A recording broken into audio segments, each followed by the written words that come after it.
Ce que je vous propose pour cette rencontre, c'est de garder un timing assez serré parce que je sais qu'en visioconférence, c'est difficile de garder son attention jusqu'au bout. On n'a pas voilà, le même échange qu'on peut avoir en physique en vrai. Donc, on va essayer de faire une réunion d'1h30 en termes d'échange de contenu. On va essayer de s'arrêter à 16h et puis de garder quelques petites minutes supplémentaires s'il y a des questions, si vous avez des choses plus personnelles à me demander, etc. Donc, malgré l'annulation qui naturellement s'est produite, je trouvais important de vous rassembler tous aujourd'hui pour lancer le projet parce que, effectivement, ce n'est pas un projet pédagogique, une classe de son côté, une classe de l'autre, mais c'est vraiment l'idée d'avoir un projet qui soit collectif. Et donc, ça me semblait important que dès le démarrage, on puisse tous échanger, que vous puissiez vous identifier les uns les autres, etc. Pour information, vous êtes 10 classes différentes à participer à ce projet pédagogique paysage sonore. Il y a des niveaux différents. On a des CE1 jusqu'aux premières et bien sûr, on a des situations géographiques différentes. Donc, ce que je vous propose dans un premier temps, c'est que je vais vous présenter, vous appeler en tout cas les uns après les autres et vous demander de prendre la parole une petite minute pour nous dire voilà, peut-être dans quelle école vous êtes, quel est votre niveau scolaire et peut-être si vous avez déjà fait des projets pédagogiques avec le Pays d'Art et d'Histoire ou si vous avez déjà fait des choses sur les thématiques du paysage. Voilà, dites-nous pourquoi vous êtes là. Est-ce que vous avez envie de partager avec les autres enseignants participants au projet? Écoutez, je vais prendre ma petite liste dans l'ordre alphabétique et ça commençait par Coublevis. J'ai les 2 enseignantes de Coublevis, si vous voulez bien vous présenter. Alors, Marie-Envéron-Thérèse, j'ai une classe de CE2 à Orgeoise et j'ai effectivement déjà participé avec beaucoup de projets avec le Pays Voironnais, notamment sur la photographie avec Lisa aussi. Et puis, on avait aussi un projet avec… lecture paysage. Lecture paysage, oui, lecture paysage, voilà, c'est ça. Une Nathalie Moi, Nathalie Cambon, voilà, une classe de CE2. Et on a fait une lecture paysage ensemble. Voilà. Pour la petite histoire, c'était ma première intervention professionnelle avec vous, Madame Cambon. Voilà. Et c'est déjà très bien. Ouais, voilà. Merci beaucoup. Alors ensuite, on a à Voiron, du coup, l'école de la Brunerie avec Monsieur Dahan. Rétablir mon micro, voilà. Vous m'entendez, c'est bon? Donc Cyril Dahan, je suis enseignant à l'école élémentaire de la Brunerie sur le Haut-de-Voiron, sur le site sportif, dans un joli cadre. Donc j'ai des CE1, CE2 cette année. J'ai repris une classe il y a 1 an. Avant, j'avais un poste spécialisé avec les élèves allophones. Je travaillais avec les élèves allophones. Donc, une bonne envie de projet, de reprendre des projets de classe notamment. Donc, je n'ai jamais participé avec une classe, avec des projets Pays Voironnais. Et voilà, donc en juin, je suis tombé sur la brochure. Et puis, les paysages sonores, ça m'a interpellé. Voilà, c'est l'originalité. Et puis le fait de pouvoir travailler à la fois sur le paysage et notamment sur le son, l'audio, l'écoute, ça me semblait assez intéressant pour une classe et assez original aussi. Donc voilà, bon, je rejoins le projet. Parfait, merci. C'est vrai qu'en plus, vous avez une belle ouverture paysagère à la Brunerie. Exactement. On a quoi vous envier. Alors, ensuite, on a Marie-Noëlle Gaillard. Voilà, j'ai remis mon micro. Merci. Donc, Marie-Noëlle Gaillard au Pin, village du lac de Paladru depuis quelques années. Des projets, je ne sais plus combien j'en ai fait parce que je crois que j'en ai fait pas mal. Donc, voilà, c'est avec un grand plaisir que je me lance dans ce nouveau projet qui m'a interpellée un peu comme le collègue précédent.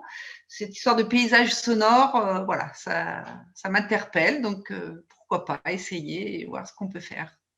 Super, merci. Alors ensuite, nous avons les 2 enseignantes de la Buisse. Bonjour. Bonjour. Bonjour. Donc, Madame Coutaz, Monique Coutaz et moi-même. Donc, Monique qui a des CM1 et moi, j'ai des CE2 CM1. On a peut-être fait des projets avec le Pays Voironnais, mais il y a bien longtemps, je pense. Enfin, je crois pas même. Et on est bien, on est partante pour faire un projet. C'est vrai que ça me semble très intéressant de faire un projet au moins à 2 classes. Et on a aussi peut-être Isabelle Thomas, notre intervenante en musique, qui voudrait participer avec nous. Donc on va voir ce qu'on peut lier avec la musique. Super, merci. Pour la petite information pour tout le monde, il y avait une de vos collègues à la Buisse, qui est Madame Bénard, qui avait déjà participé avec nous à d'autres projets pédagogiques. Ah oui. Et voulait participer aussi cette année, mais elle avait des trop petits.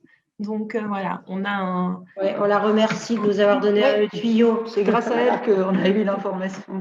Super. Voilà, merci. Alors ensuite, Monsieur Reverdy. Donc bonjour à tous, donc Nicolas Reverdy, je suis au collège de Chirins. C'est une classe de 6e qui participera au projet. J'ai toujours un petit peu l'habitude de travailler sur le patrimoine, sur les questions patrimoniales avec les élèves, et puis donc tous les 2 ans avec vous, Lisa, donc avec le pays d'art et d'histoire, donc c'est toujours de très bonne qualité, donc je suis toujours partant, moi. Donc je vais coordonner un peu le projet au niveau du collège, mais après, donc, il y aura peut-être d'autres collègues dans d'autres matières qui interviendront, notamment en français, sans aucun doute, sur ces questions-là. Super, merci. C'est toujours bien d'avoir plein de dynamiques qui accompagnent tout ça. Ouais. Alors, on a aussi 2 enseignantes pour le lycée d'Orario. Oui, alors, vas-y, Véro. Donc, nous sommes 2, Angela et Véronique Roche.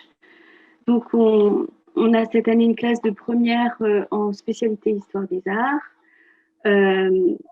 Donc, pour ma part, j'ai travaillé donc avec le pays d'art et d'histoire et Lisa l'année dernière sur le thème du jardin, qui était très intéressant, mais qui était une conférence plutôt théorique, on va dire.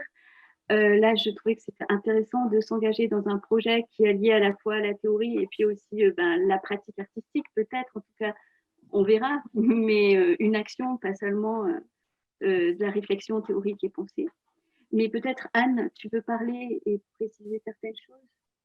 Oui, moi, ce qui nous a intéressé dans ce projet de Lisa, c'était d'abord l'intérêt de réfléchir sur le son et sur l'écoute, puisque de plus en plus, je trouve que les élèves ont de plus en plus de mal à se concentrer et à être attentifs à ce qu'ils entendent. En histoire des arts, on ne travaille pas beaucoup la musique parce que très vite, ils sont déconcentrés et ils n'écoutent plus et ça passe à côté, donc c'est perdu. Ça, c'est une première chose. Et puis la deuxième, c'est que j'ai travaillé avec Lisa et Dominique Després l'année dernière avec la classe de première d'histoire des arts de spécialité et on avait travaillé avec le photographe sur le patrimoine de Voiron et c'était très intéressant. Les élèves ont eu, je trouve, du mal à rentrer dans le projet et puis une fois qu'ils ont été dedans, on a réussi à faire quelque chose qui n'était pas parfait, très loin de là, mais qui au moins les a obligés à regarder cette fois-ci le patrimoine voironnais avec des yeux un peu neufs. Et c'était le but du projet. Donc j'attends beaucoup, beaucoup de choses intéressantes parce que j'ai aucune idée de ce que ça va pouvoir donner quand on déplace le paysage des yeux aux oreilles. Super, merci. C'est une bonne… on va retenir l'expression déplacer le paysage des yeux aux oreilles. Je trouve que c'est très beau. Alors, il y a également 2 autres enseignantes, mais je pense qu'elles ne sont pas présentes. Madame Claire, est-ce que vous êtes là? Non. Alors, Madame Claire, c'est une enseignante du lycée Les Prairies à Voiron, qui est un lycée professionnel. Et elle va engager dans le projet une de ses classes qui est de niveau, c'est un double niveau, seconde et première. Le lycée professionnel des Prairies a souvent des sections qui sont de l'ordre des matières commerciales ou des matières textiles. Voilà. Et puis la deuxième enseignante qui n'est pas là, qui nous rejoindra plus tard parce qu'elle est encore en cours, c'est aussi une enseignante de lycée, c'est Nadège Ruel, qui est au lycée de la Natte à Voiron. Nadège, c'est une enseignante d'art appliqué, pardon, je vais y arriver. Et elle va mettre une classe de seconde sur ce projet. Voilà. Et dernière personne à présenter qui ne sont pas partie prenante au projet, mais qui sont intéressées de tout ce qui s'y passe et qui m'ont notamment aidé à le construire, valider différentes étapes. On a d'abord Michael Matos. Je te laisse dire un petit mot.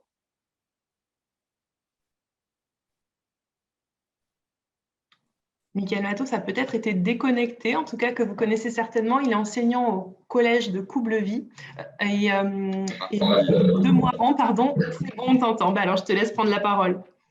Oui, bonjour. Oui, donc moi je suis professeur relais sur le territoire du Pays Voironnais donc depuis 1 an et demi. Donc là, je participe à la réunion un petit peu avant tout pour me tenir au courant. Moi, j'ai déjà travaillé avec le Pays d'Art et d'Histoire, notamment l'an passé, sur un projet de photographie sur le patrimoine de Moirans, en collaboration avec la professeure d'art plastique. Et voilà, une personne ressource pour vous renseigner et vous faciliter les liens dans tout ce qui est d'ordre de l'éducation artistique et culturelle avec du coup les partenaires tels que moi. On a aussi Mathilde, si tu veux te présenter, qui elle fait partie du Pays Voironnais et qui a aussi un rôle un petit peu de pivot comme Michael. Oui, bonjour, je suis coordinatrice de l'éducation artistique et culturelle au Pays Voironnais et je suis également médiatrice au musée archéologique du lac de Paladru. Voilà. On travaille à la coordination des actions artistiques et culturelles comme le propose aujourd'hui Lisa à l'échelle du service culturel du Pays Voironnais. Plusieurs services, on essaie de travailler ensemble, notamment pour construire le dossier que vous avez reçu. Voilà, rapidement. Merci Mathilde. Et last but not least, comme on dit, c'est notre intervenante, notre artiste intervenante qui va nous accompagner tout au long du projet. Émilie, si tu as un petit mot à nous dire. Bonjour, je suis ravie d'être avec vous aujourd'hui. Voilà, je suis créatrice sonore et technicienne du son. Et on aura peut-être l'occasion de s'en dire un tout petit peu plus tout à l'heure. Super. Merci beaucoup. Avant de rentrer dans le vif du sujet, un petit mot sur les mesures sanitaires, puisque j'ai déjà échangé avec certains d'entre vous pendant que tout le monde se connectait.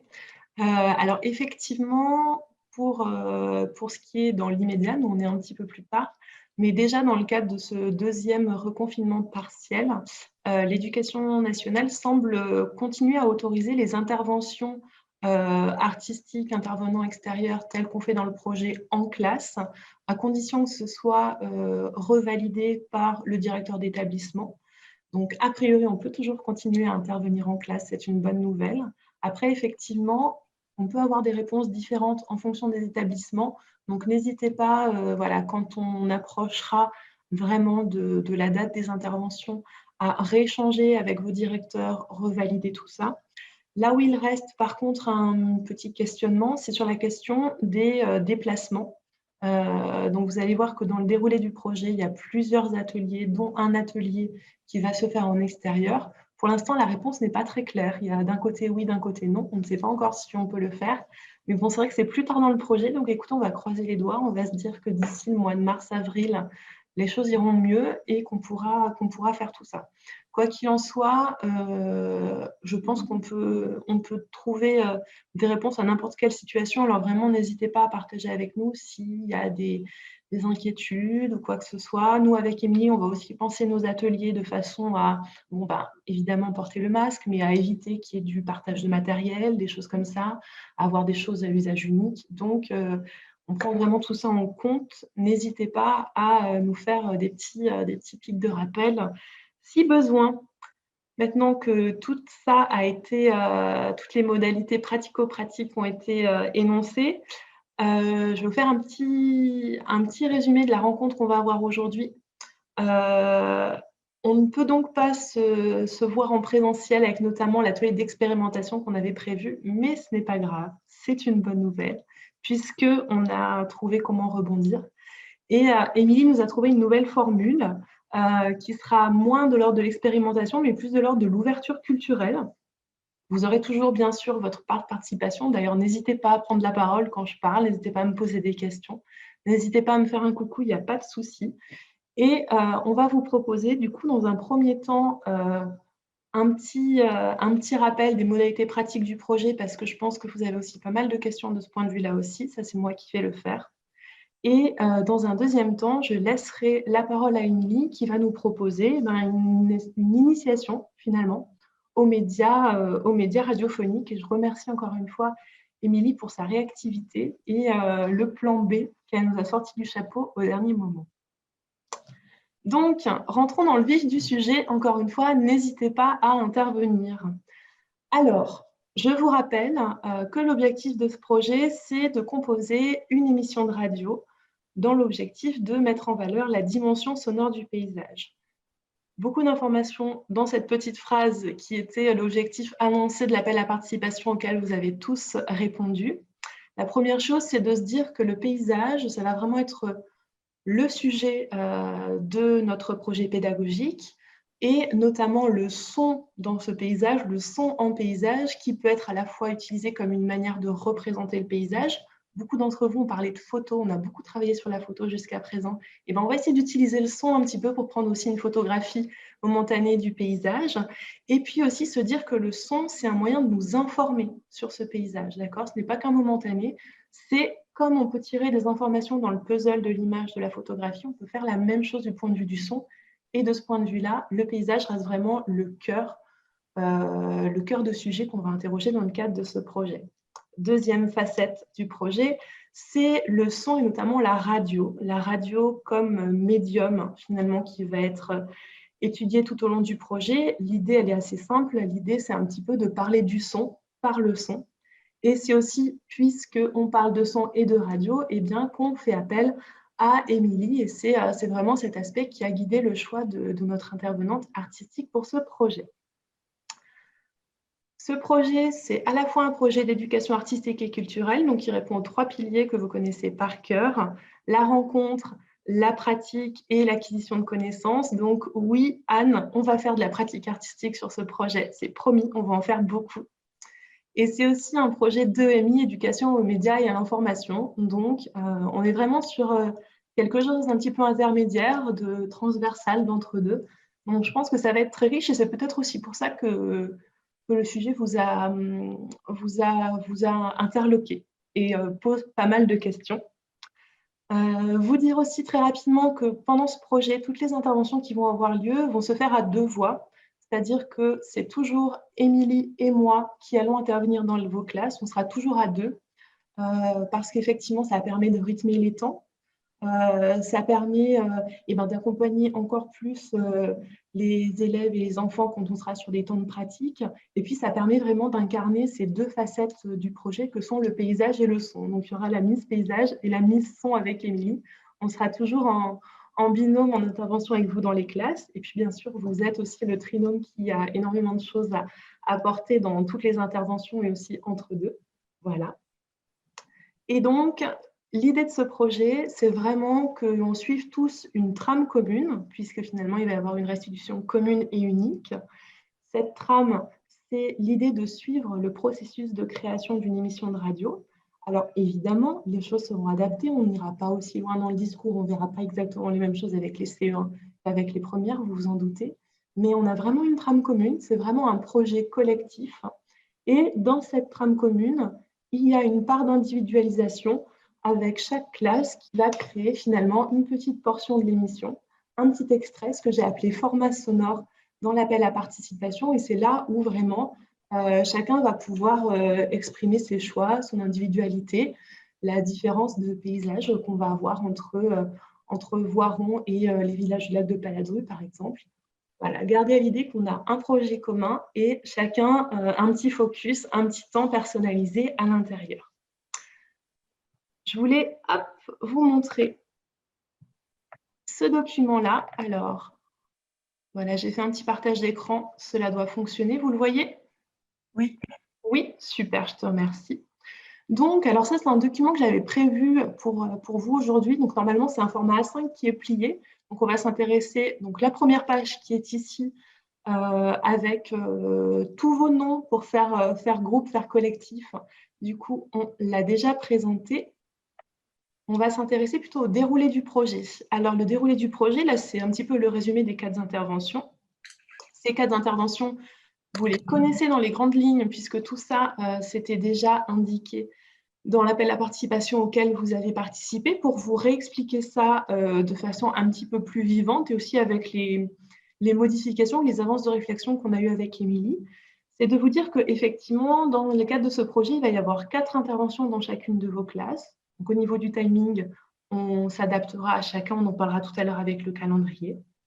Quoi qu'il en soit, ces 4 interventions qui suivent vraiment la progression, le processus de création de l'émission de radio.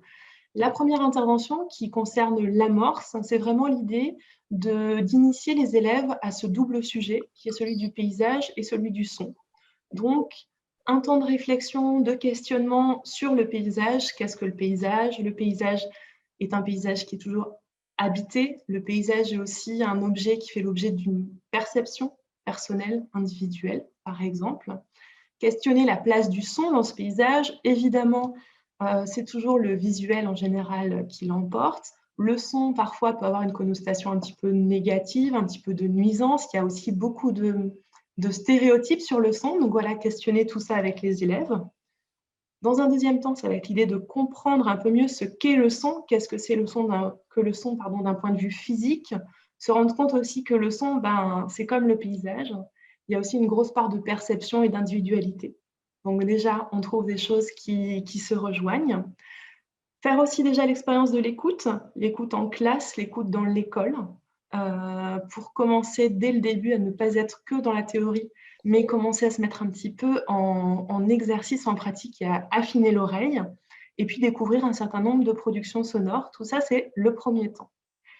Dans un deuxième temps, qui est celui plutôt de l'écriture, alors l'écriture, on commence finalement à composer l'émission, au moins dans sa tête, j'ai envie de dire. L'idée, ça va être de faire découvrir aux enfants comment se compose une émission de radio. Ils vont découvrir certaines notions, celle du conducteur, celle du format, celle des rythmes, etc. etc.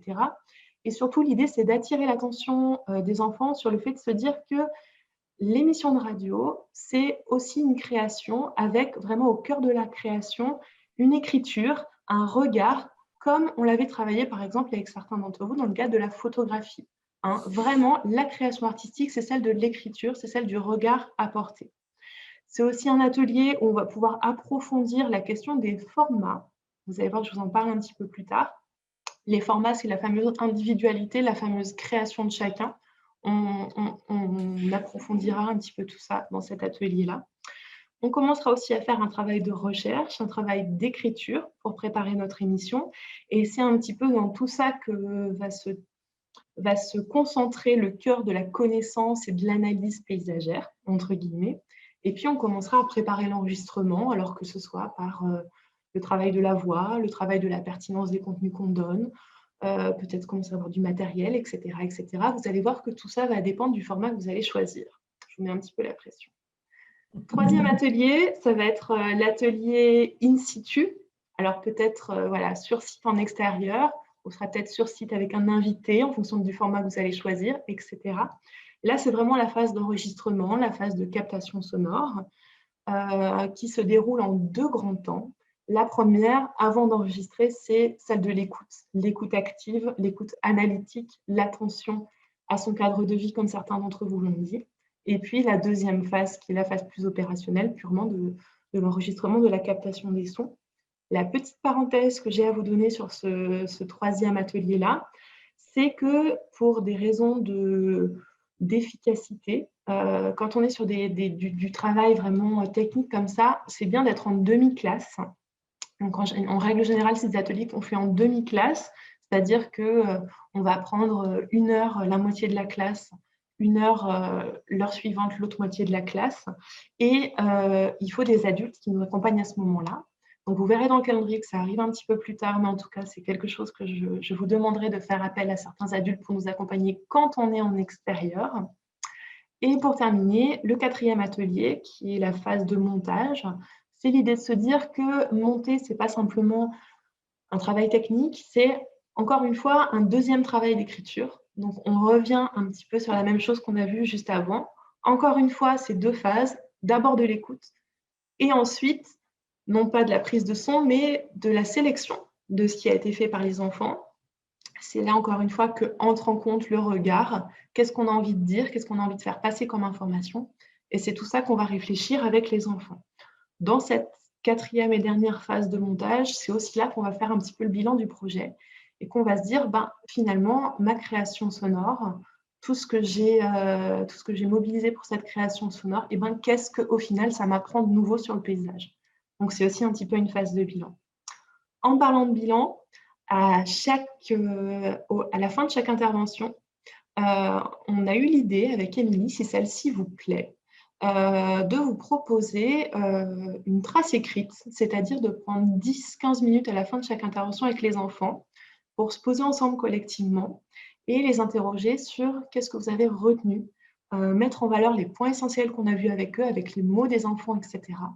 Et effectivement, avoir un panneau en classe où on peut garder bien des mots, des expressions, peut-être des croquis, des dessins, des images qui puissent rester dans vos classes et permettre finalement de faire le lien d'une intervention à l'autre, puisque vous n'allez pas nous voir, les enfants en tout cas ne vont pas nous voir toutes les semaines. Donc cette idée de lien nous semblait intéressante. Avant que je passe à la suite, est-ce qu'il y a des questions sur les ateliers? Est-ce que ça vous paraît clair? Est-ce qu'il y a des choses qui vous paraissent à côté de la plaque? N'hésitez pas. En ce qui me concerne, ça va. Bon. Personne ne grogne, alors je continue. N'hésitez pas. Alors, pour préciser tout ça, on en arrive à la question du calendrier. Donc, je reviens à ma dernière page. Donc, je vous invite à regarder la portion de gauche qui est ici. Je suis désolée, c'est un peu petit puisque c'était prévu pour être du A5. Alors, en termes de calendrier, on a donc 4 interventions par classe. Une intervention, un atelier, pour qu'il soit intéressant, il faut qu'il y ait au minimum 2 heures. Donc, je sais que c'est toujours compliqué pour les collèges et les lycées, mais ce serait bien de pouvoir voilà, échanger des horaires avec vos collègues, etc., pour qu'à chaque fois, on ait au moins 2 heures.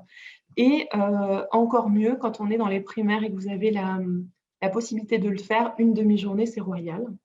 Donc voilà, c'est des 4 ateliers qui vont être entre 2 heures et une demi-journée en fonction de vos impératifs. Ces 4 journées doivent du coup s'échelonner sur le calendrier. Donc vous allez voir qu'en 2021, du coup, je vous ai mis à peu près une semaine d'options d'intervention à laquelle notre intervenante Émilie est disponible. Donc, vous voyez, j'ai mis la 3e semaine de janvier plus 2 jours avant qui sont en rose clair. Voilà, ce n'est pas les préférés, mais ça peut être possible. La 1re semaine de février, l'avant-dernière semaine de mars et la 1re semaine d'avril. Donc, à la fin de l'intervention, je vais vous dire où retrouver ce calendrier et il faudra d'ores et déjà que vous m'indiquiez vos disponibilités. Donc, n'hésitez pas à vous inscrire à plusieurs sur une case. L'idée, c'est qu'après, je puisse voir qui est disponible quand pour pouvoir dispatcher de la façon la plus intelligente possible les classes. Idéalement, on peut se dire que toutes les classes ont leur première intervention sur la partie vraiment connaissance du sujet paysage et son en janvier. Toutes les classes ont leur 2e atelier d'écriture en février. Toutes les classes ont leur 3e atelier d'enregistrement en mars. On croise les doigts pour la météo. Et toutes les classes ont le dernier atelier en avril. Et évidemment, quand vous êtes plusieurs d'une même école, par exemple 2 personnes à la bus, 2 personnes à Coublevis, on peut vous mettre dans la même journée, c'est parfait. Quoi qu'il en soit, je vous indiquerai où remplir tout ça. Dernière chose, non, pas dernière chose, mais autre chose dont il faut qu'on discute, c'est la question de la restitution. La restitution, à ce jour, elle n'est pas figée. Je voulais vraiment en parler avec vous aujourd'hui. Ce qui est certain, c'est l'objet qui va être créé à la fin, l'objet sonore qui va être créé à la fin, c'est une émission commune pour toutes vos classes. Comment est-ce qu'on partage? Comment est-ce qu'on fait connaître cet objet? Il y a plusieurs choses. La première chose, pour ceux qui ont déjà eu l'habitude de faire des projets avec moi, il y a toujours une restitution par le biais d'une petite édition. Alors, vous allez me dire, quand c'est de la photo, l'édition, c'est parfait, c'est bien adapté. Quand c'est du son, c'est un peu plus compliqué. Donc, je vous rejoins complètement sur ce point-là. Il y aura certainement une petite édition pour marquer le coup, dire voilà comment on a travaillé, mais c'est certain qu'on ne va pas pouvoir éditer notre émission de radio. Il va y avoir un deuxième moyen de restitution qui est un moyen numérique. Vous allez voir tout à l'heure, je vais vous présenter un un site sur lequel vous allez trouver des ressources, qui est un site créé et administré par le Pays d'Art et d'Histoire. Donc, on pourra partager l'émission sur cet endroit-là. Mais en règle générale, dans tous mes projets pédagogiques, j'aime bien, et vous aimez bien aussi, qu'on fasse une restitution événementielle, c'est-à-dire qu'on prenne un temps pour rassembler toutes les classes qui ont participé au projet autour de leur création. Souvent, on demande aux élèves d'être les médiateurs, les ambassadeurs de leur création, et ça fonctionne super bien.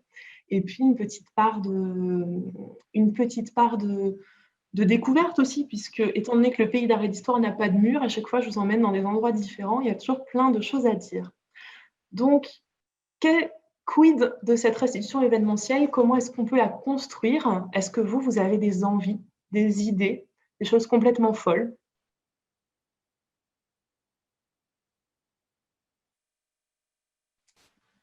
La semaine du jeune créateur?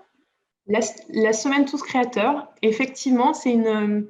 J'y ai pensé aussi, je voulais mettre ça en questionnement avec vous. Alors, pour ceux qui me connaissent, vous connaissez tous la semaine Tous Créateurs ou il y a des gens qui ne connaissent pas? Non, on connaît.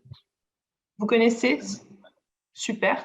Donc, la semaine Tous Créateurs... Non, moi, je ne connais pas beaucoup. Je n'ai jamais participé. Okay. Je suis allée voir, mais je n'ai pas participé. Très bien. Alors, un petit mot rapidement, s'il y en a qui ne connaissent pas, effectivement. La semaine Tous Créateurs, initialement, c'est un événement qui était porté par le Grand Angle. Je vous dis ça, c'est important. Le Grand Angle à Voiron, la salle de spectacle. Je vous dis ça, c'est important parce que du coup, ça vous explique pourquoi c'est encore très en lien avec le Grand Angle. Et c'est quelque chose qui existe depuis des dizaines d'années à la ville de Voiron, où pendant une semaine, eh bien, tous les soirs, la scène du Grand Angle est ouverte aux enfants, à leurs familles, aux spectateurs, pour pouvoir restituer leurs travaux, que ce soit de la danse, du théâtre, de la musique, des expositions, etc. etc.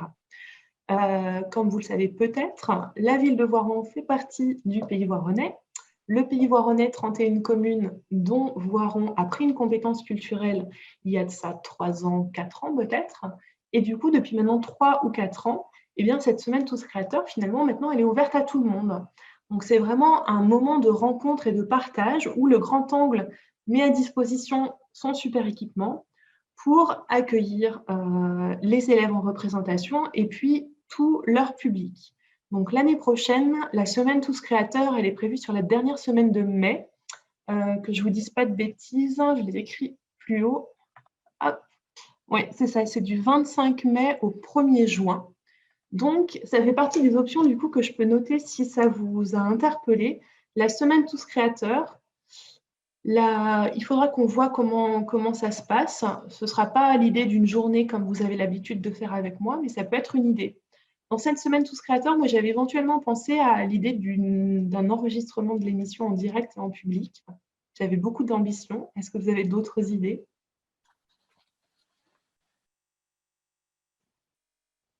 Enregistrement en public, il y a la possibilité peut-être aussi de mettre en exposition s'il y a des objets sonores qui sont créés de façon annexe à l'émission. Je pense par exemple, s'il y en a qui travaillent sur la cartographie sonore, vous allez voir, on en parlera tout à l'heure.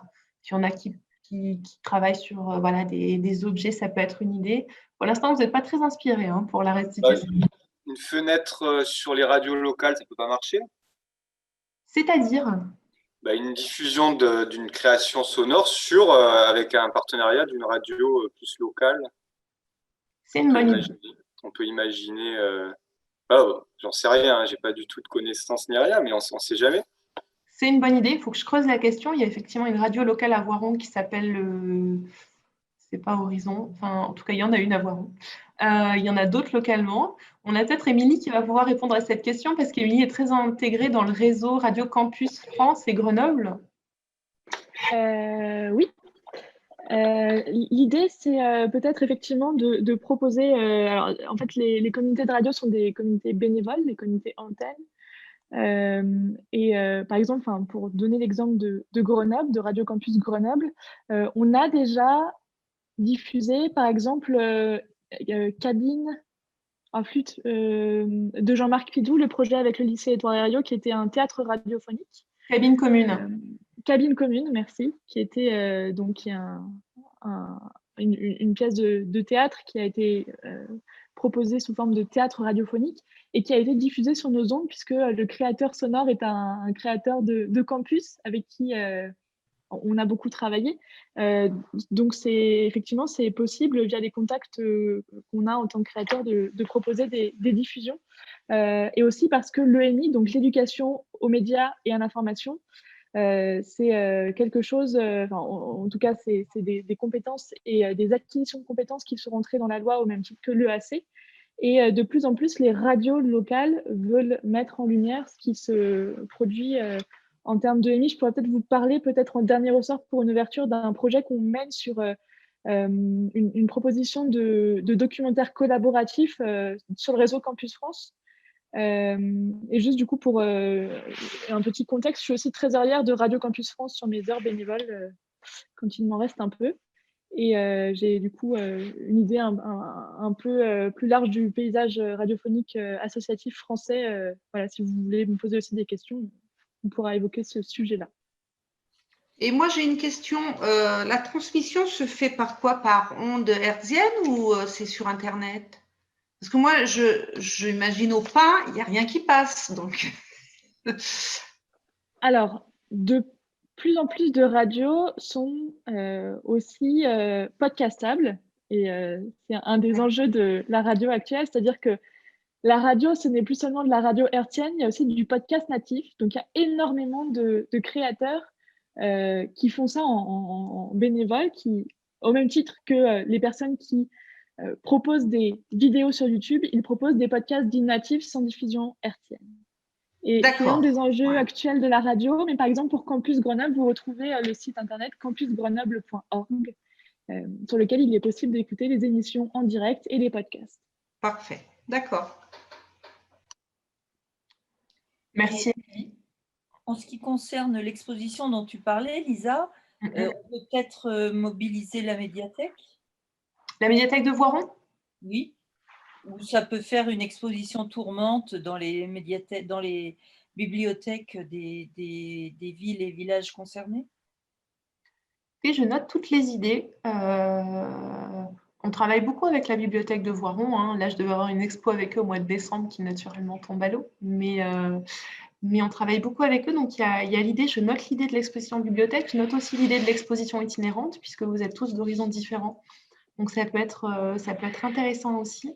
Donc là, on a plein de petites idées et je vous propose qu'on laisse le débat ouvert. Si vous avez une idée, un fantasme sonore de restitution qui vous traverse l'esprit à un moment ou à l'autre, n'hésitez pas à m'en parler parce qu'effectivement, comme ceux qui me connaissent ont déjà eu la pratique, tant que le projet n'a pas commencé et que les productions ne sont pas exactement cadrées, déroulées, c'est toujours un petit peu difficile d'imaginer la restitution. Et souvent, c'est bien d'attendre un petit peu pour se laisser une marge de manœuvre et de création. Donc, je ferme pour l'instant la parenthèse de la restitution, mais sachez que le débat reste ouvert et vraiment, n'hésitez pas si vous avez des idées.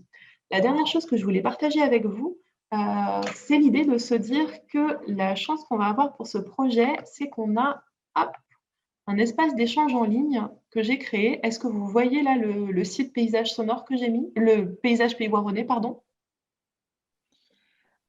Non, en fait, le partage d'écran, il se fait par fenêtre. Donc, il faut que tu annules le partage d'écran et que tu recommences le partage d'écran en cliquant sur la bonne fenêtre de ton document.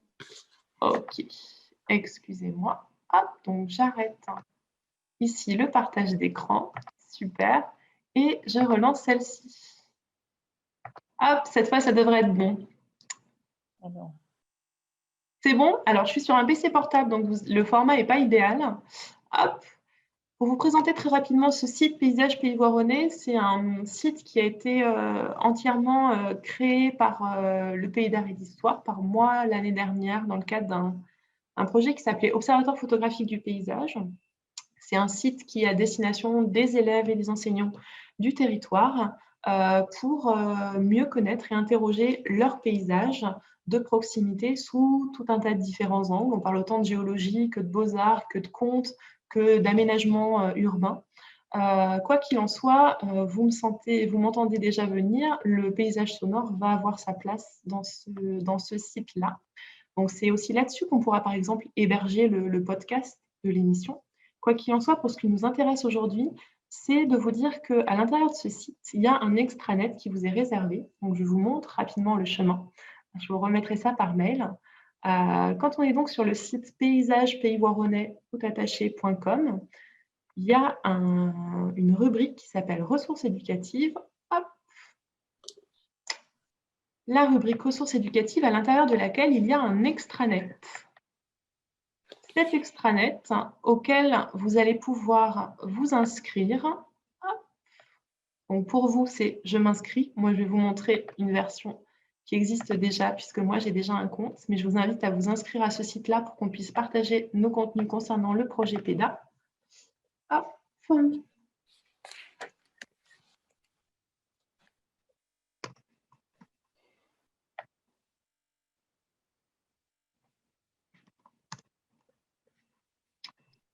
L'idée de cet extranet, c'est qu'on ait vraiment un espace d'échange qui soit déjà confidentiel, puisque là, pour le coup, il faut être inscrit et tout le monde, il n'y a pas accès. C'est moi, en tant qu'administrateur, qui invalide les inscriptions.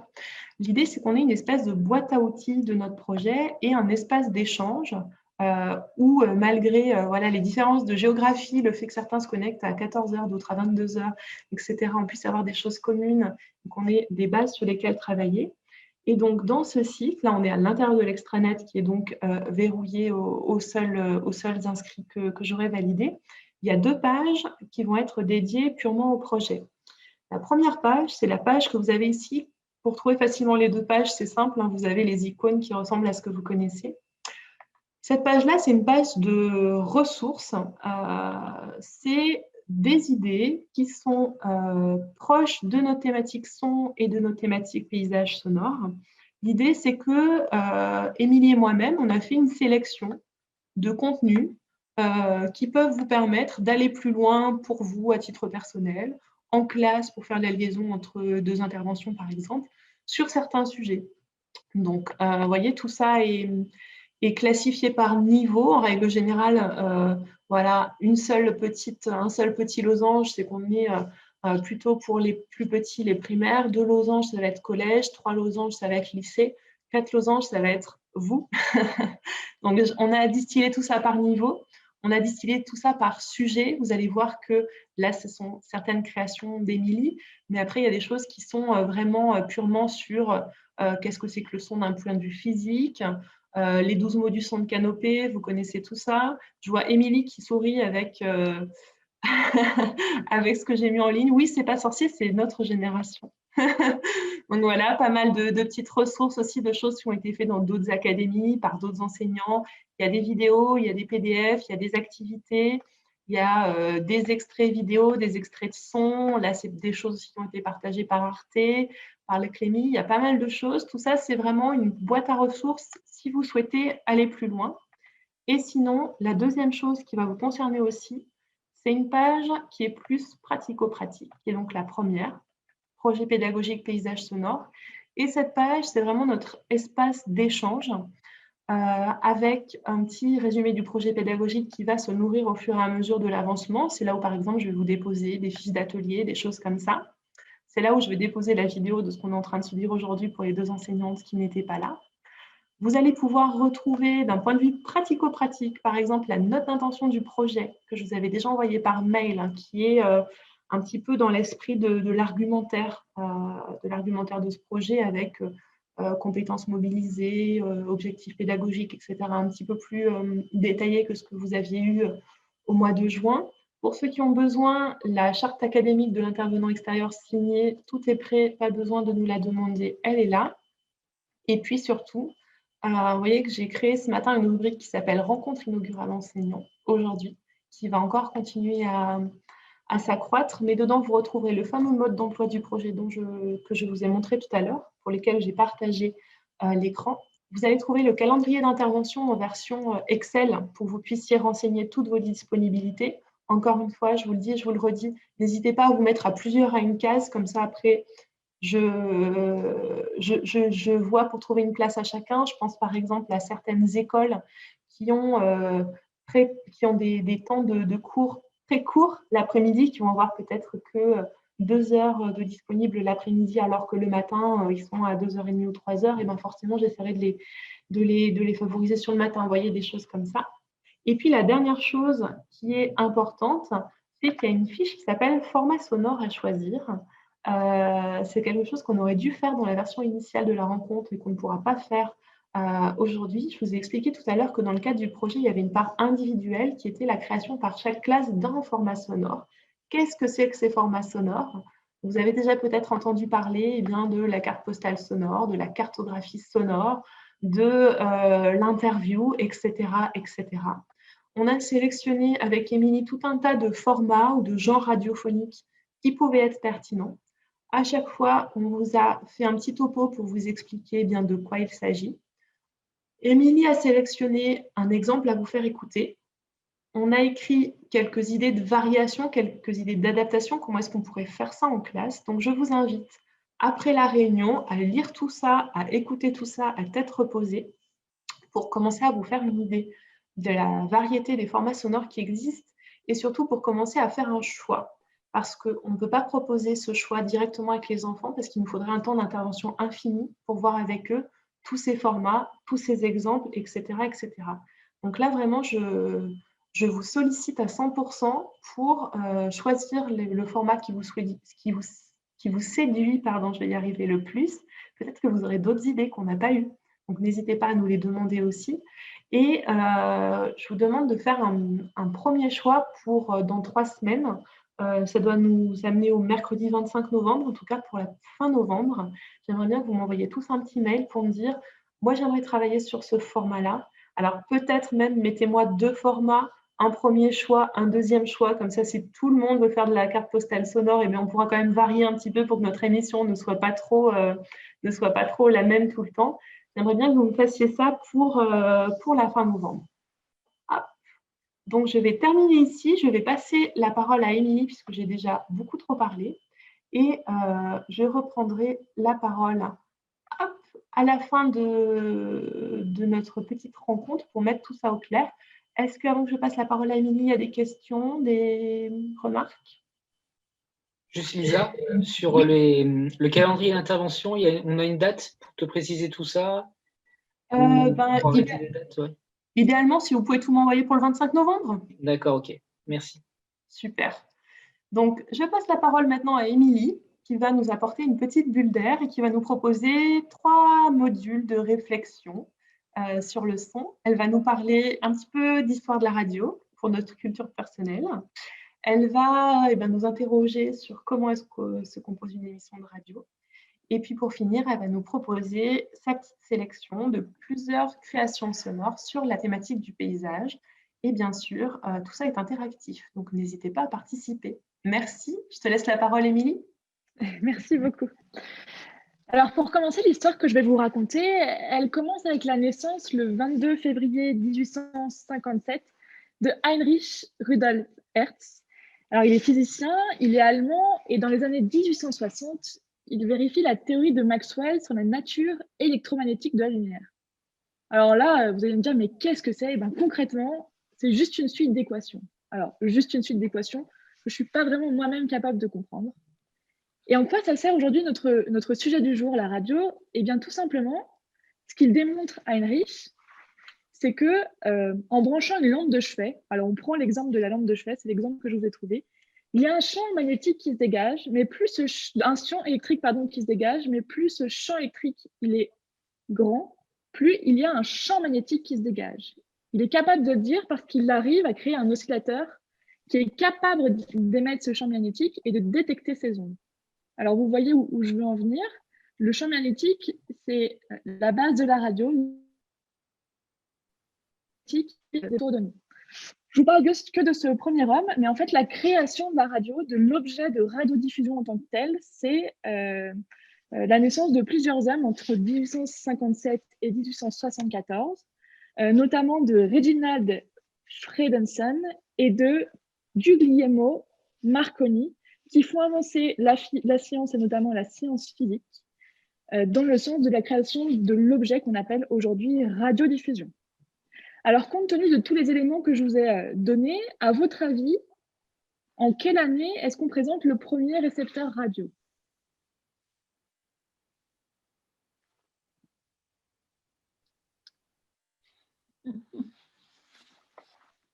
Aucune idée. Vas-y, vas-y, t'en fais rien. Même pas une toute petite fourchette? Par rapport à la Première Guerre mondiale, non, avant? Non. C'est bien avant. Alors, 1880.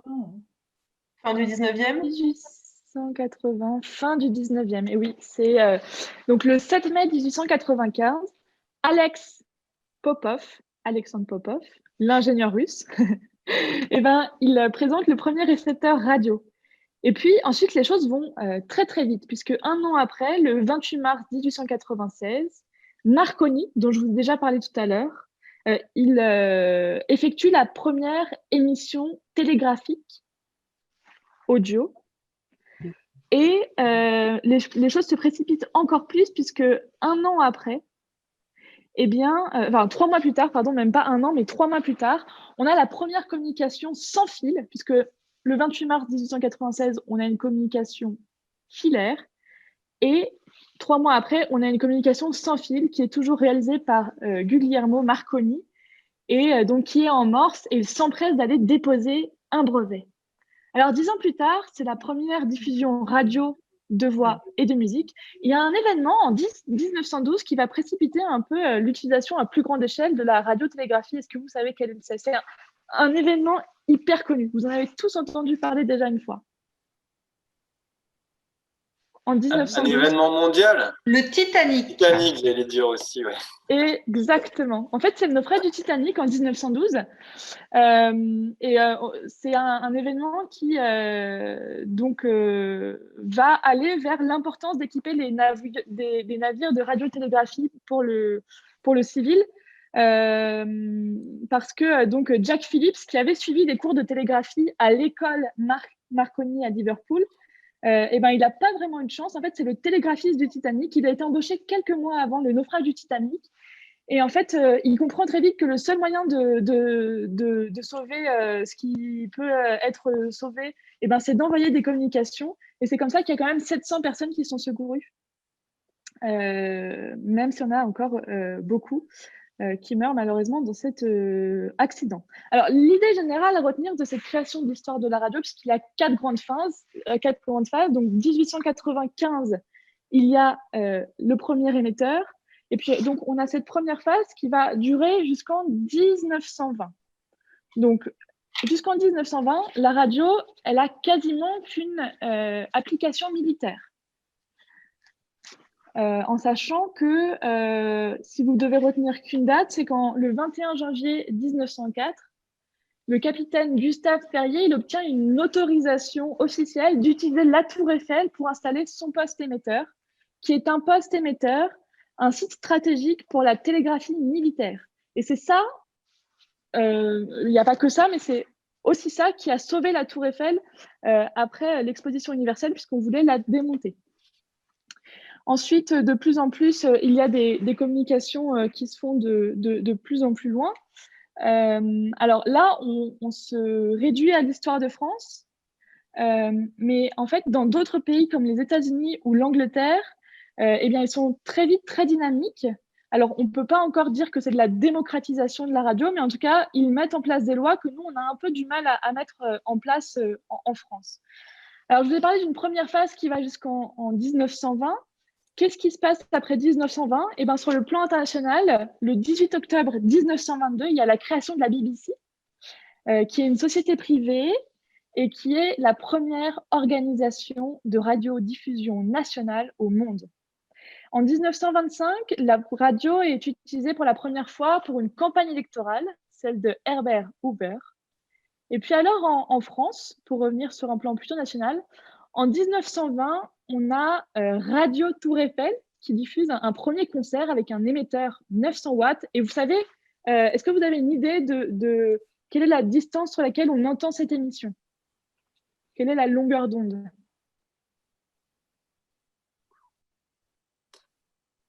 Quelques kilomètres ? Quelques kilomètres, exactement. Moins de 3 kilomètres, en fait.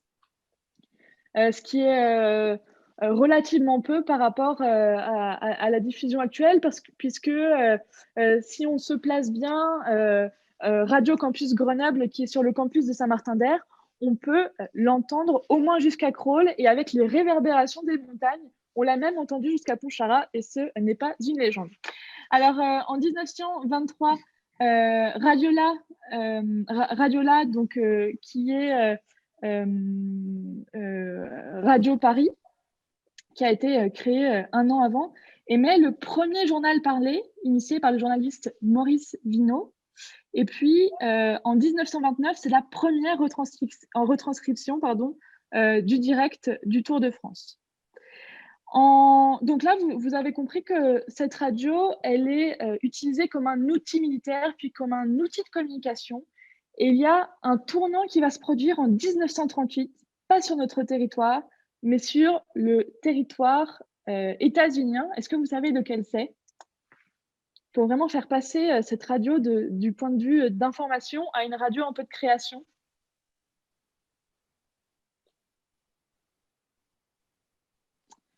Eh bien, c'est la diffusion en direct de la radio nationale aux États-Unis de la guerre des mondes d'Orson Welles, qui est accompagnée d'une 70aine, oui, au moins 70 musiciens dans la radio nationale états-unienne. Alors, il y a un espèce de mythe qui dit qu'il a provoqué une panique. Il y a des historiens et de la radio qui ont travaillé là-dessus. Et en fait, ce soir-là, donc à l'heure de la diffusion, on s'est rendu compte qu'en fait, il y avait une émission de radio très suivie et qu'en fait, les gens n'ont pas vraiment suivi cette émission-là. Et il y a un espèce d'institut de sondage de l'époque qui a appelé 5000 auditeurs type aux États-Unis. En fait, on s'est rendu compte qu'il n'y avait pas grand monde qui l'avait entendu. Donc, l'idée qu'il y a eu des scènes de panique aux États-Unis, c'est un peu, voilà, c'est pas vraiment comme ça que ça s'est passé. Alors, donc là, on est en 1938, la Seconde Guerre mondiale arrive. Donc, vous n'êtes pas sans savoir que c'est un outil de résistance. Radio Londres, les Français parlent trop français, donc il y aura 4 ans d'émission en direct de la BBC. Et puis, après la Seconde Guerre mondiale, on crée, les Nations Unies créent une station de radio dont le but est de promouvoir les idéaux universels des Nations Unies, y compris la paix, le respect des droits de l'homme, l'égalité des sexes, la tolérance, le développement économique et social, et le respect du droit international. Ça, c'était en 1946. On peut penser qu'ils étaient quand même un peu précurseurs. Et pourtant, en France, il y a un rétropédalage, puisque qu'est-ce qui se passe en 1945 ? Eh bien, tout simplement, il y a une ordonnance qui établit le monopole d'État sur les stations de radio. Donc, concrètement, le gouvernement y met fin aux autorisations d'exploitation accordées avant-guerre aux stations privées et elles sont toutes nationalisées. Pierre-Henri Teggen, donc, qui est alors ministre de l'Information du gouvernement provisoire de la République française, le 23 mars 1945, dit qu'il faut absolument que la radio devienne la voix du gouvernement. Et c'est comme ça qu'on se retrouve avec une radio unique et avec la création d'un organisme. Alors là, qu'est-ce qui se passe, à votre avis? Résistance. Résistance. On est en général des grands militants. C'est quelque chose qui s'est beaucoup perpétué dans les radios associatives, qui sont les radios pirates. Je vous ferai écouter un tout petit document là dans quelques minutes. Eh bien, résistance. Eh bien, les radios pirates sont donc des radios qui émettent sans autorisation administrative.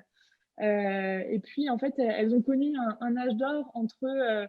alors, la première radio pirate, c'est Radio Campus Lille. Dans les années, ou à la fin des années 60, je vais vous faire écouter un petit document, c'est vraiment génial. Et donc, l'idée, c'est qu'elle commence à se parsemer sur le territoire. Et en 81, qu'est-ce qui se passe? Eh ben, Mitterrand arrive au pouvoir. C'était une de ses promesses de campagne de proposer un journalisme citoyen participatif et d'arrêter de faire que ces radios soient dans l'illégalité la plus totale. Alors, 1980, c'est vraiment le tournant de la radio libre. Alors, je vais vous faire écouter un petit document que j'aime beaucoup. En sachant que c'est tourné à Radio Campus Lille en 91 pour les 10 ans de la radio libre. Alors, j'ai eu la chance de rencontrer les fondateurs de Radio Campus Lille. Ils se servaient, en fait, ça a commencé à Villeneuve-d'Ascq, sur le campus de Lille. Et en fait, ils se servaient de leur pied de lit comme d'antenne de radio. Et ils devaient déplacer régulièrement dans les chambres étudiantes pour ne pas se faire attraper le lit qui servait d'antenne. Et ils émettaient à peu près à 2 km. Si vous êtes intéressé, il y a un super documentaire qui a été créé pour les 50 ans de Radio Campus Lille qui était l'année dernière. Je vous fais écouter un tout petit document qui est hyper sympa. Est-ce que... Oui, c'est ça. C'est là. Hop. Alors, je crois que je ne vous ai pas partagé mon son, malheureusement. Hop. Si, c'est bon. Hop. Hop. Les radios libres ont 10 ans. Europol TV leur souhaite un bon anniversaire. Mardi soir, l'émission Remue-Méninge est présentée par le Philosophou. Une émission un peu folle. Saint, Saint, Saint est le Seigneur, le Tout-Puissant, qui était, qui est, qui vient. Présentée par un type un peu fou. J'en vois dans le hall que ça fait marrer.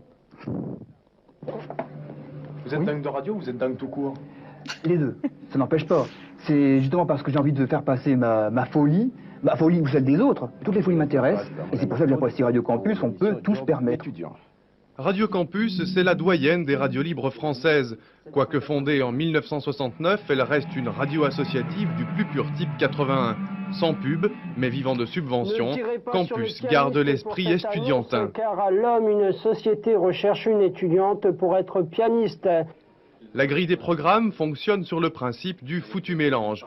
En ouvrant l'antenne à tous, aux punks, aux homosexuels, aux immigrés, Radio Campus vise l'éclectisme et se soucie des sondages comme d'une guigne. L'audience à Campus, ce n'est pas notre préoccupation essentielle, mais bien sûr, en tant qu'animateur d'une émission, on aime bien avoir un petit retour.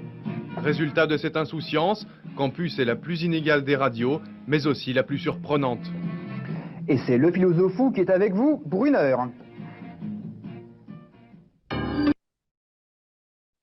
Alors, c'est bien tout l'intérêt de ces radios qui, encore à l'heure actuelle, n'ont que faire des instituts de sondage, puisque de toute façon, un sondage, c'est 1 200 € par campagne, ce que ne peuvent pas se permettre les radios associatives. Donc, on est vraiment resté là-dedans.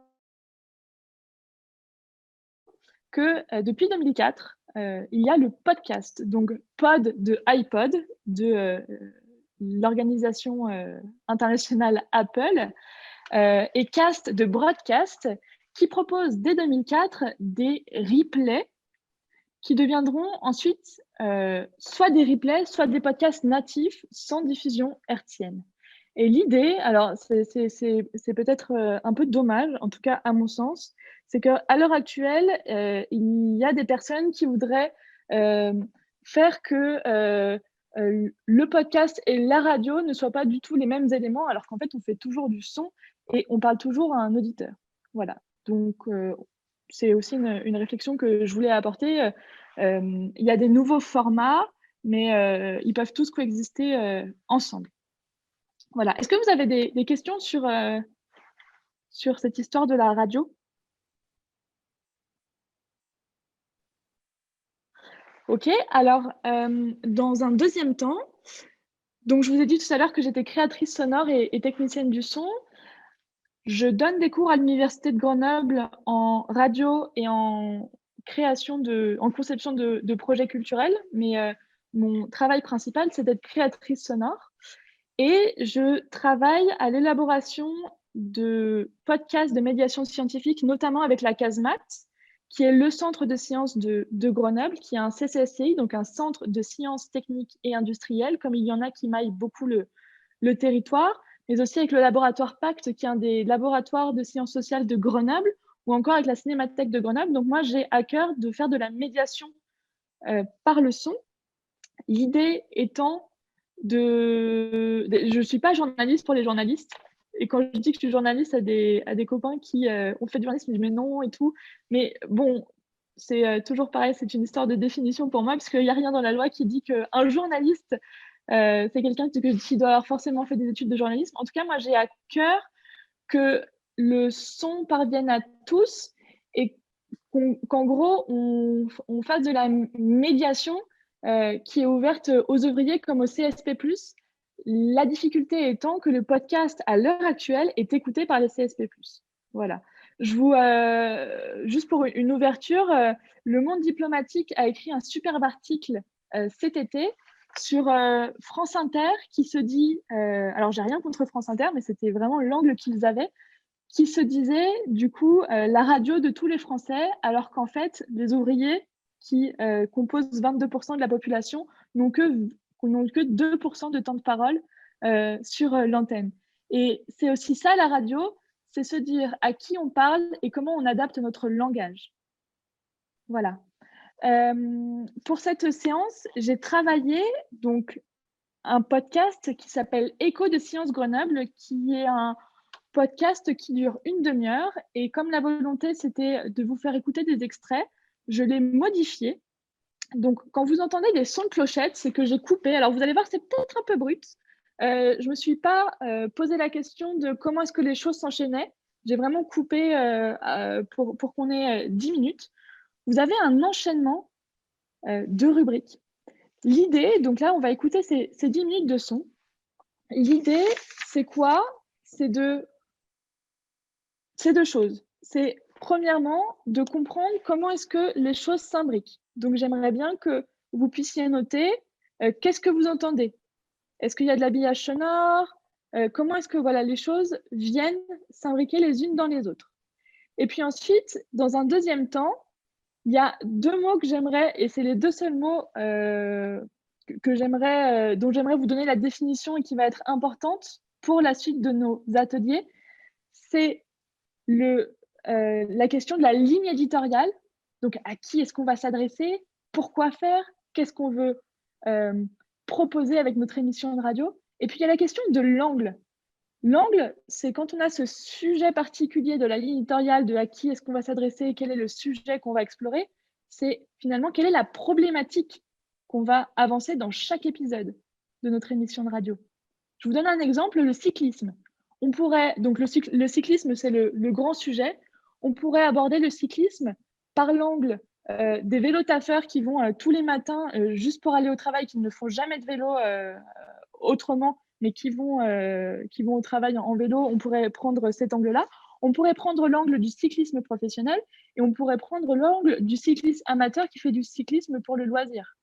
Il y a vraiment plusieurs angles. Il n'y en a que 3, mais il y a des milliards d'autres angles possibles. Donc, l'idée, c'est que là, on va écouter l'émission ensemble. Donc, rappelez-vous que c'est une émission tronquée. Hein. J'ai gardé les rubriques, mais j'ai mis des clochettes pour réduire le temps de parole.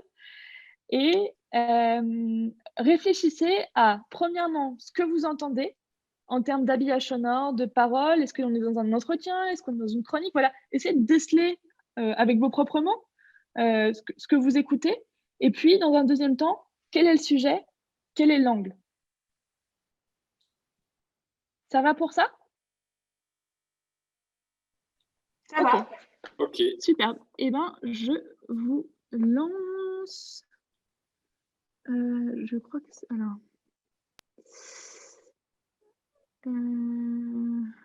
il est là.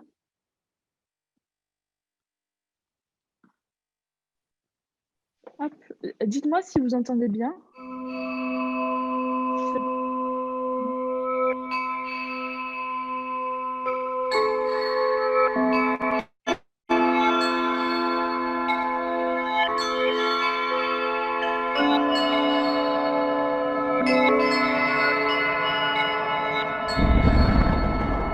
Écho Sciences Grenoble. De la science tous les 2 mois avec Écho de Sciences Grenoble. Écho de Sciences Grenoble. C'est le magazine scientifique diffusé tous les 2 mois et impulsé par Écho Sciences Grenoble. Impulsé par Écho Sciences Grenoble. Édité par la Casemate.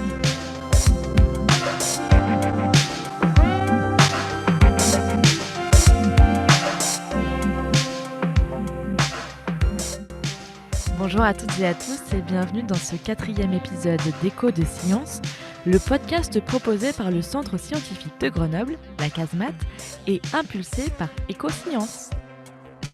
Si je vous dis découvrir la science sous un jour nouveau, en images, en débat, en action et en émotion, pour partager des savoirs et mieux appréhender le monde qui nous entoure, qu'est-ce que cela vous évoque ? Allez, je vous aide un peu. Mon premier a lieu du 2 au 12 octobre. Mon deuxième fête sa déjà 29e édition. Mon troisième a cette année pour thème la relation entre l'humain et la nature. Mon tout est un rendez-vous annuel pour partager une culture scientifique commune et développer l'esprit critique afin de permettre à chacun... Eh oui, c'est bien la fête de la science dont il sera question aujourd'hui. Et pour réveiller vos papilles, je vous propose un tour dans la troposphère en parapente avec Nicolas Plein, parrain régional de cette édition de la Fête de la Science. Ce mois-ci, le son du labo est remplacé par une rencontre avec Franck Gavaillet, archéologue à l'INRAP, qui commentera la planche dessinée par Jim Jourdan, des scientifiques en confinement, en partenariat avec La Turbine, le projet culturel médiathèque Sciences et Cinéma d'Annecy. Magali Talandier, chercheuse au laboratoire de sciences sociales de Grenoble, PACT, nous éclairera ensuite sur les notions de résilience urbaine et de ville durable. Pour finir, Léa Payon-Combi nous invitera à découvrir Ouranos Aura, qui devait proposer un événement dans l'après-fête de la science, mais qui est malheureusement reporté pour 2021. Mais tout de suite, je vous emmène auprès de notre audacieuse du jour, Coralie Mounet, qui travaille à Grenoble sur les notions de conflit, de controverse et de vivre ensemble autour de la gestion de la faune sauvage. Bonne écoute et n'oubliez pas, vous pouvez réagir à cet épisode sur les réseaux sociaux grâce au hashtag #EcoSigre. Pour rencontrer des femmes en avance sur leur temps. Des femmes en avance sur leur temps qui font avancer le temps. Depuis le début d'Écho de Science, il nous tient à cœur de mettre sur le devant de la scène une femme scientifique et ses travaux. Ce mois-ci, nous avons souhaité mettre à l'honneur dans la rubrique Les Audacieuses une grenobloise au parcours tout à fait particulier. Il s'agit de Coralie Mounet. Bonjour, je suis Coralie Mounet, je suis chercheuse au CNRS au laboratoire PACT. En géographie humaine, je travaille sur les relations entre les humains et la faune sauvage, à la fois le loup, le sanglier, enfin les animaux à problème, mais aussi les petits animaux. Merci beaucoup à Coralie Mounet d'avoir pris le temps de répondre à mes questions. Si ces articles vous intéressent, n'hésitez pas à aller chercher son profil sur le site du laboratoire PACT à Grenoble. Le lien est dans la bio du podcast. Il est désormais l'heure de l'entretien avec Nicolas Plein. L'entretien. L'entretien. Avec un ou une chercheuse de l'actualité scientifique grenobloise. Bonjour Nicolas Plein. Bonjour Émilie. Et merci beaucoup d'avoir accepté cette invitation d'Écho de Science Grenoble pour venir à la rencontre de nos auditeurs et auditrices. Merci à vous. Vous êtes explorateur scientifique et vous utilisez votre parapente comme laboratoire volant pour trouver des solutions et accélérer la transition écologique et sociale. Est-ce que par essence, les scientifiques ne sont pas toujours des explorateurs ? Oui, alors tout à fait. Donc moi j'ai transformé mon parapente en laboratoire volant en installant des capteurs de qualité de l'air pour mesurer la pollution atmosphérique dans toutes les couches de l'atmosphère, aussi bien verticalement qu'horizontalement. Et je pense que vraiment tous les scientifiques, que ce soit donc dans les sciences du climat, les sciences de l'environnement, mais aussi les sciences économiques, les sciences sociales, par essence sont des explorateurs car on essaye en tant que scientifique d'aller explorer une connaissance, de mieux comprendre par exemple un équilibre naturel ou d'autres équilibres. Et l'idée c'est vraiment d'aller plus loin dans cette connaissance, de comprendre comment ça se passe et de le transmettre, d'en discuter avec d'autres scientifiques. Imaginascience 2020, entre science et bande dessinée,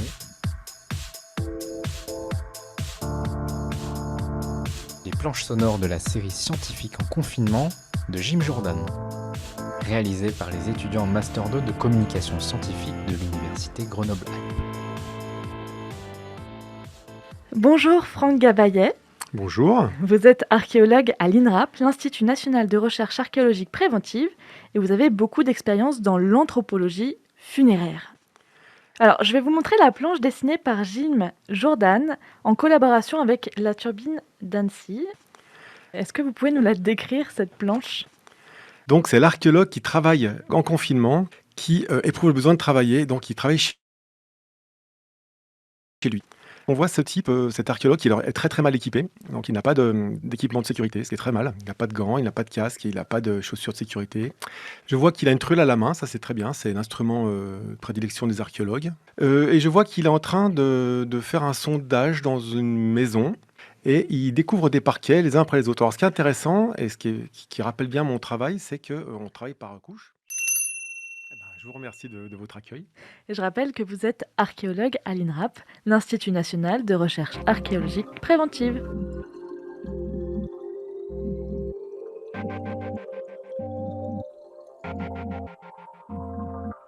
Sous l'éprouvettes, la cuvette. Bonjour Magali Talandier. Bonjour. Vous êtes professeure des universités habilitée à diriger des recherches et au sein du laboratoire Pacte, vous étudiez notamment le développement territorial, la géographie économique, l'économie résidentielle ou encore les systèmes territoriaux. Aujourd'hui, je vais vous interviewer plutôt sur la résilience urbaine. Dans quel contexte elle prend forme ? Alors, cette idée de résilience urbaine n'est pas nouvelle, hein. C'est un terme, le terme de résilience que l'on va trouver dans des travaux notamment de géographie, mais pas que, d'écologie, de psychologie bien sûr. Mais dans mon domaine, on mobilise la notion de résilience en géographie de façon quand même assez ancienne maintenant pour décrire la capacité d'une ville, par exemple, à résister ou à faire face à des risques naturels. Merci beaucoup Magali Talandier d'être venue à la rencontre de nos auditeurs et auditrices. Avec plaisir. Je rappelle que vous êtes professeur en urbanisme et aménagement du territoire et que vous êtes au laboratoire Pacte. Merci. Ça va arriver près de chez vous, surtout si vous habitez là où on veut que ça arrive. Ça va arriver près de chez vous, surtout si vous habitez près de l'endroit où on veut que ça arrive. Bonjour Léa Payon-Combi et merci beaucoup d'avoir accepté notre invitation pour nous parler dans la rubrique « Ça va arriver près de chez vous ». Bonjour Émilie et merci pour l'invitation. Alors, vous êtes chargée de mission pour Ouranos Aura. Première question, qu'est-ce que c'est que ce dispositif exactement ? Alors, qu'est-ce que c'est exactement qu'Ouranos Aura ? C'est donc une structure d'intermédiation sciences-société. Donc, on est rattaché à l'université et on s'occupe de faire le lien entre les chercheurs et les acteurs territoriaux ou culturels sur les territoires de Rhône-Alpes. Merci beaucoup Léa Payon-Combi. Je rappelle que vous êtes chargée de mission pour Ouranos Aura. Où est-ce que le public peut retrouver les informations dont vous nous avez parlé ? Alors, les informations sont disponibles sur Écosciences, média dont vous avez sûrement l'habitude de parler. Merci beaucoup. Merci. Éco de Sciences Grenoble spéciale Fête de la Science, c'est fini pour aujourd'hui. Merci beaucoup pour votre écoute. Si vous avez aimé cet épisode, laissez-nous un message sur Apple Podcast ou commentez sur les réseaux sociaux avec le hashtag #EcoSciGre. Restez connectés, une belle surprise pour Éco de Sciences Grenoble arrive fin décembre avec le concours des M2 en communication et culture scientifique et technique de l'Université Grenoble-Alpes. À très vite! Voilà, c'est une émission déjà qui est extrêmement dense quand on la prend sur une demi-heure. Là, je vous avoue que c'est plus extrêmement dense, c'est très très très très dense. Mais l'idée, c'était de vous faire sentir un peu cette idée déjà de médiation scientifique par le son. Alors, est-ce qu'on peut commencer justement par ce que vous avez entendu en globalité de manière sonore? Quels sont les différents éléments de construction de cette émission? Il y a une présentatrice qui fait le lien avec un fil musical, enfin un thème musical qui peut revenir aussi, et des capsules au milieu, capsules sonores, qui font aussi le lien entre les différentes rubriques. Voilà, tout tout simplement. Ok. Sur l'habillage. Ouais, sur l'habillage. Alors cet habillage, il a été créé par Denis Morin, donc qui est le créateur sonore qui a travaillé sur Cabine Commune avec Jean-Marc Pidiot et Edouard Herriot notamment, qui fait de la création musicale, mais qui fait aussi beaucoup de radio, avec qui j'anime beaucoup d'ateliers. L'idée, effectivement, comme il y avait un peu de budget sur ce projet, c'était de proposer un environnement sonore qui soit un peu science-fiction et surtout qui nous raccroche à notre sujet. Alors, quel est le sujet global de cette émission, la ligne éditoriale, quelle est-elle? C'est de la science. Alors, c'est la ligne éditoriale de cette émission et Écho de Science, effectivement, c'est l'actualité de la science. Et l'angle pour cette émission-là, c'était effectivement la fête de la science. Et quelles sont les différentes propositions qu'on pouvait voir alors sur l'arc alpin à Grenoble et plus largement sur l'arc alpin. À votre avis, quel est le public ciblé par cette émission? Moi, il me semble que c'est déjà peut-être des gens qui sont un peu au courant. Ok. Puisqu'on voit en effet la palette des travaux scientifiques en lien avec la société. Et alors, bon, par exemple, il est question d'un archéologue. Alors, il me semble que peut-être s'adresse-t-il, et je me trompe peut-être, à des gens qui sont un peu familiarisés avec le domaine de la science, la géographie, l'archéologie, la biologie. Enfin, Parce que c'est pour les étudiants, non? Je me trompe. Alors, on a pour un public plutôt spécialisé, on a pour les étudiants, ok. Qu'est-ce qui vous fait penser que c'est pour les étudiants? C'est moi, il y a beaucoup d'enseignants professeurs de recherche, ouais. Des enseignants qui s'expriment, qui parlent de la fac. Enfin. C'est marrant parce que c'est la première fois qu'on me le dit. À chaque fois, les réponses sont différentes. Alors, je me dis toujours, zut, j'ai loupé mon public cible. En fait, on l'a pas entendu parce que, bon, dans la manière dont je mène une interview et pourquoi je vous parle de médiation, parce que j'aurais pu vous parler juste de journalisme.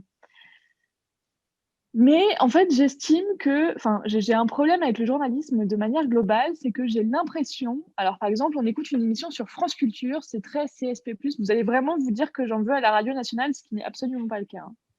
Mais c'est très CSP+, c'est très gens éduqués et c'est très, on a un langage très élevé qui fait que, en fait, on s'adresse pas à des gens qui n'ont pas fait d'études. Et moi, c'est ça qui me dérange. Et avec Écho de Science, ce que je dis toujours, c'est que je l'ai fait écouter à ma grand-mère de 85 ans. Et je lui dis, Mamie, est-ce que tu comprends? Est-ce qu'il y a des termes que je n'ai pas expliqués? Et en fait, je me mets dans une capacité d'être médiatrice et pas journaliste, parce que vous ne l'avez pas entendu et je vous invite à aller écouter tout le dispositif. Mais en fait, on prend un sujet très anglais qui fait qu'on ne va pas parler du sujet de manière un peu évasive, mais on va prendre une thématique dans le sujet et on va la creuser à fond. Et moi, je dis, OK, je ne comprends pas, est-ce que vous pouvez m'expliquer? En fait, c'est comme ça qu'est construite l'émission. C'est-à-dire que sur Magali Talandier, je lui demande la différence entre ville durable et ville en transition. Voilà, vraiment, on prend cet angle-là et pendant 5 minutes, on en parle. Là où, moi, ce qui me dérange dans les médias traditionnels, c'est que finalement, on fait semblant que tout le monde sait et on prend un peu les gens pour des cons parce que on n'explique rien, en fait. Et c'est une discussion entre un journaliste qui n'ose pas dire qu'il ne comprend pas ou alors qui a tellement travaillé le sujet qu'il ne se met pas à la place des gens et entre un spécialiste qui parle à des spécialistes et dont on ne lui demande pas d'expliciter ses propos. L'idée, en fait, de la radio, c'est 2 choses. C'est comment est-ce qu'on va trouver un rythme. Donc là, vous l'avez bien senti. Il y a ces différentes capsules avec ces habillages sonores. Et puis, on dit quelque chose dans la radio, associative, en tout cas quand on nous forme, c'est qu'il ne faut jamais parler plus de 40 secondes avec un air monotone, sinon on perd tout le monde. Et vous voyez, là, je peux le faire pendant 40 secondes et en fait, vous allez devoir partir parce que vous n'en pourrez plus. L'idée, voilà, c'est de rythme. C'est comment est-ce que on va proposer à un public particulier, donc se mettre dans la position de parler à ce public en rythmant le propos. Et en fait, c'est toute l'idée de l'atelier qu'on vous propose, c'est l'idée que chacune des classes fera une brique qui s'intégrera dans une émission globale. D'accord? Et c'est ça qu'on voulait vous faire sentir un petit peu, c'est qu'il va falloir effectivement qu'on définisse ensemble qui est notre auditeur type. Il va falloir qu'on ait le même, puisque ça va être la même émission. Mais l'idée, c'est vraiment d'avoir cette idée de brique et cette idée de construction rythmée. Alors après, j'entendais effectivement, c'est pour des étudiants parce qu'il y a pas mal de professeurs d'université. En fait, l'idée de... alors, mis à part Léa Payon-Combi, qui est une chargée de com d'un institut, en fait, l'idée, c'est de faire parler l'actualité de la recherche et donc des chercheurs. Mais ce n'est pas pour ça que c'est à destination d'étudiants. Vraiment, moi, je le pense pour ma grand-mère. Voilà. Qui, des fois, me dit « J'ai rien compris, il faut que tu recommences. » Avec les termes, Pardon? Les termes sont assez quand même dirigés vers les étudiants, quoi. Histoire de pour les étudiants, au niveau justement du vocabulaire. C'est spécialisé, les M2. Moi, ma grand-mère, M2, elle ne sait pas ce que c'est. Hein. Les M2, tous les termes sont quand même assez... Du coup, on est dans de la vulgarisation, en fait. C'est avoir des sujets très pointus, et puis donc, on va se mettre au niveau du plus grand public possible, quoi. C'est ça, non? Ouais. Moi c'est ce que j'appelle de la médiation, ouais. Après, les M2, je crois bien que c'était en fait ceux qui avaient fait le reportage, c'est ça? À un moment, on parle d'un M2, mais c'est quelqu'un qui fait le reportage. Ça ne s'adresse pas à des étudiants, en réalité. Je crois bien que c'est ça. J'ai tronqué l'introduction, mais en fait, j'explique dans le texte du podcast qu'en fait, c'est les M2 qui ont fabriqué le jingle et qui ont travaillé en cours, et notamment avec moi, sur cette nouvelle forme qu'on propose, puisque le son du labo, c'était une des rubriques qu'on a remplacée pour travailler avec la turbine. Et donc, on m'a demandé de, moi aussi, produire une capsule dans Éco de Science pour faire référence à la turbine d'Annecy. Mais effectivement, c'est pour faire référence au projet DM2. Non, mais la difficulté pour nous, là, c'était que c'était très tronqué, justement. Donc, on avait le sujet qui arrivait, la présentation, exactement. Et puis on n'a pas eu le temps, en fait, justement, d'être à la place de celui qui ne sait pas et d'avoir le temps des informations qui arrivent. Donc, je pense que là, c'est la difficulté de l'exercice de couper l'émission. Moi, je n'ai rien compris. Ah ouais? Enfin, pas rien compris. J'exagère, mais ouais, là, vous m'avez perdu un peu, hein, et ça m'inquiète beaucoup pour le reste du projet. Non, il faut pas. L'idée, en fait, qu'il faut retenir, c'est que comme ces rubriques dans cette émission, on va faire que chacune de vos classes fabrique une rubrique sur un format, alors qu'un format qui soit le paysage, alors ce sera toujours le sujet, ce sera toujours le paysage forestier au nord, mais ce sera peut-être une carte postale, ce sera peut-être une interview, ce sera peut-être du field recording. Et l'idée, en fait, c'est qu'on va créer une émission de médiation sur les paysages avec une brique qui sera le travail de chacune de vos classes. Je vous invite à écouter l'Éco de Science en entier. On vous l'enverra avec Lisa à la fin de cet atelier. Mais pour revenir sur le propos, là, c'est vrai que c'était assez... quand on l'écoute comme ça, on a l'impression de massivité d'un vocabulaire, en effet, comme par exemple résilience, l'anthropologie funéraire, quelqu'un qui ne connaît pas, qui n'a pas un peu, une petite initiation, peut-être même la définition de ces termes-là, peut être assez déstabilisée, je dirais. Mais maintenant, je comprends que quand il s'agit d'une émission à part, où on entre petit à petit dans le sujet et où on met en place les notions, là, il n'y a pas de problème. Mais on l'a décrit. Ouais. Voilà. Je me permets de prendre la parole une petite minute pour répondre à Marie-Noël. Simplement, vous dire non, n'aie pas peur, Marie-Noël. Effectivement, la difficulté, c'est, je pense que on s'interroge trop finalement sur le contenu de ce qui est dit. Et là, l'idée que voulait faire passer Émilie, en tout cas ce qu'on fera en classe, puisque bien sûr on fera les choses différemment, ce ne sera pas comme avec vous, c'est de dire finalement presque le contenu, ce qui est dit, pour l'instant on en fait abstraction, et l'idée c'est plutôt de comprendre la forme, de comprendre la composition, les fameuses briques dont parlait Émilie. Donc effectivement, là, vu que tout était tronqué en termes de de discours, c'est le contenu qui t'a perdu. Mais ce qui compte, c'était de vous faire ressentir un petit peu finalement le train de l'émission tel qu'il a été très bien exprimé tout de suite avec la question des rythmes, etc. Donc, n'ayez pas peur.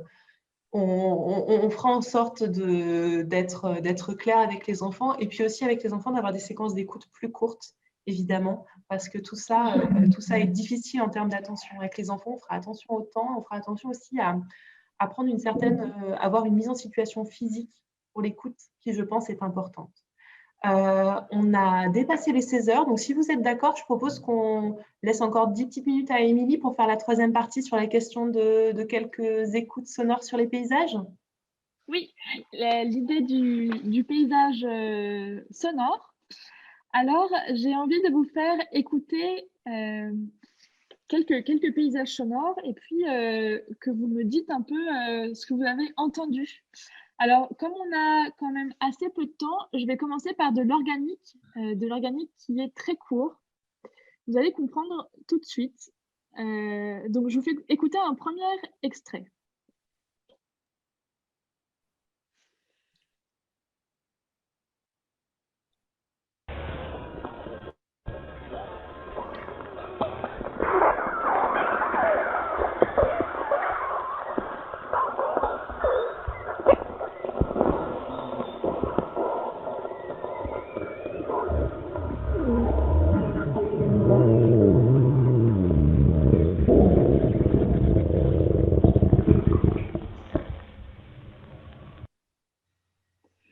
Est-ce que vous avez une idée de ce que vous venez d'entendre? Des problèmes gastriques. Ça aurait pu, mais non. Alors, une indication qui n'en est pas une, mais que je vous donne quand même, c'est un son qui a été enregistré par l'Institut Chorus, qui est un institut de bioacoustique marine. Voilà. Des fois, on entend des cétacés, un dialogue de baleines ou de dauphins. Ou... Ça aurait pu, ça ressemble beaucoup à ça, mais ce n'est pas ça. On entendait des cliquetis un peu. En fait, c'est le chant d'un glacier en accéléré, un chant de glace, de la glace qui se distord comme ça. Donc, un premier paysage sonore un peu particulier. On va continuer dans la catégorie un peu de cette...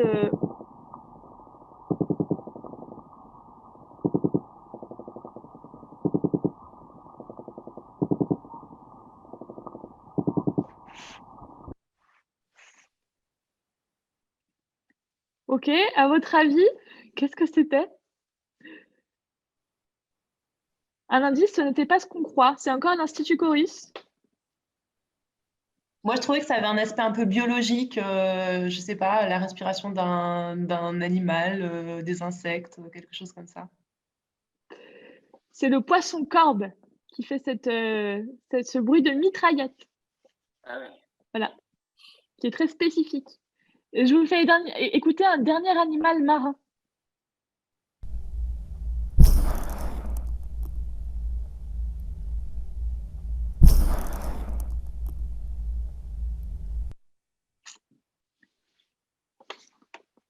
Alors, c'est un animal qui se déplace et pour se déplacer, en fait, comme ça. Et là, on entend son déplacement. À votre avis, qui se déplace comme ça? La méduse. C'est pas une le méduse. poulpe. Le poulpe ou la méduse? Non, c'est pas un animal tout mou. Il a une petite coquille, enfin une grosse coquille même. Un escargot. Non. Le crabe. Non. Un Bernard l'ermite. Non, mais ouais, ça pourrait. C'est une coquille Saint-Jacques qui se déplace. La tortue de mer. Non, c'est une coquille Saint-Jacques. Je trouve ça très impressionnant, moi, à chaque fois, le son de la coquille Saint-Jacques qui se déplace, c'est vraiment très peu commun. Je voulais vous faire... Donc là, on était vraiment dans du son marin, dans de l'animal, dans ces bruits de terre. Lisa, est-ce que j'ai encore le temps de faire écouter une seule proposition de 2 minutes? Oui, ça marche.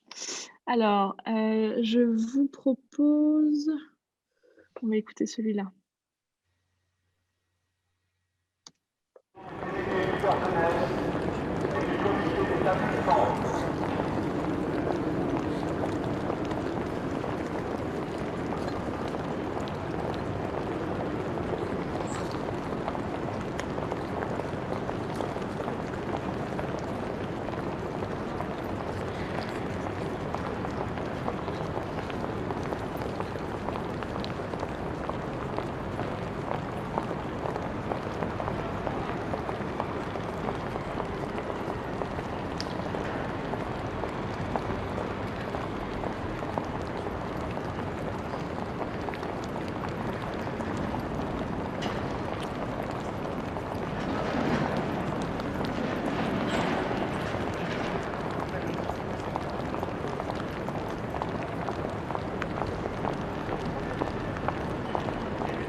Ok, qu'est-ce que vous avez entendu? À votre avis, où est-ce qu'on est?